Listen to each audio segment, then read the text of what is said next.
Voici la revue d'une autre montre Highlander. Allons voir de quoi il s'agit. Moi c'est François et c'est Time to Watch. J'adore les montres Highlander.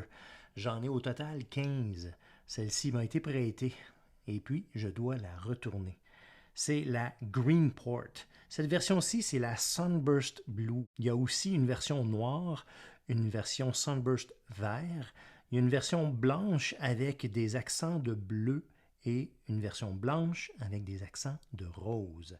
Si vous regardez sur leur site web, c'est indiqué comme quoi que cette montre-ci, c'est une dive watch, une plongeuse. Par contre, moi, je la considère une journalière pour certaines caractéristiques, dont la loupe. La loupe, elle est bidirectionnelle et puis on peut suivre un deuxième fuseau horaire. Il y a aussi le fait que c'est une montre un petit peu plus petite. À mes yeux, à moi, une plongeuse devrait être un petit peu plus large pour être un petit peu plus visible. Donc, étant petite à 39 mm, à 47 mm de corne à corne, 13 mm d'épaisseur et entre les cornes, c'est 20 mm. Si on se concentre sur le bracelet maintenant, on constate qu'ici, le bracelet ne dépasse pas les cornes, donc il descend directement sur le poignet et offre ce confort et cette flexibilité.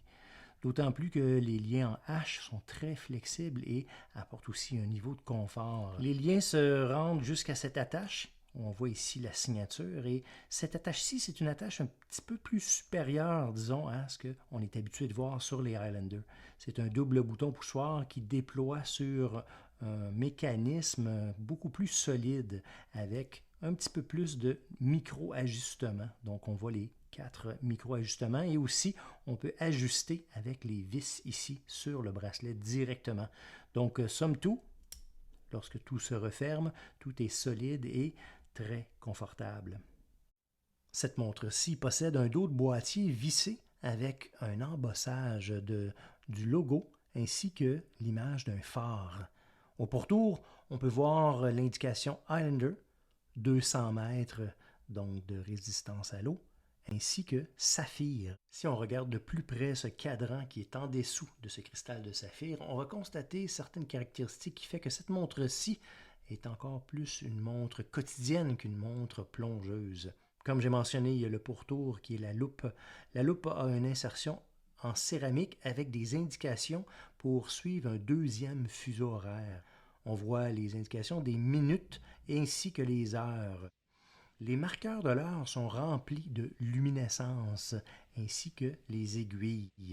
Mais vous allez remarquer aussi qu'il y a comme un autre pourtour d'indication d'heure 24 heures qui est indiqué aussi avec cette couleur orange.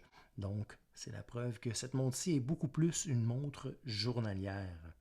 Ce qui est original sur ce cadran-ci, c'est la fonction de la date. Vous allez voir, elle est plus verticale. Et puis, avec les autres marqueurs, ce cadran est bien balancé. On remarque qu'à 3 heures, on a l'indication de 200 mètres de résistance d'eau, ainsi qu'à 9 heures, on voit l'indication comme quoi que c'est une montre automatique.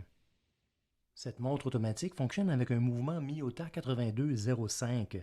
Ce mouvement possède un jour et une date. Ce mouvement est opéré par une couronne vissée.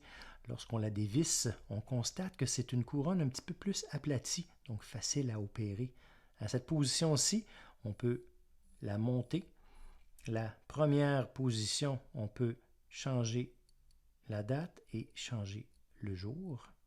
Ensuite, à la dernière position, on peut arrêter les secondes et ensuite arranger l'heure. Une fois qu'on a tout repesé, on revisse et le tout repart.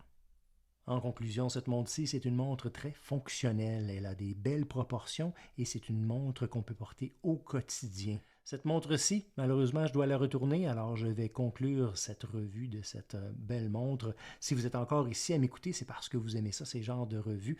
Alors, je vous encourage d'appuyer sur le bouton like ainsi que de vous abonner. D'ici la prochaine revue d'une prochaine montre, j'espère qu'on se voit la prochaine fois.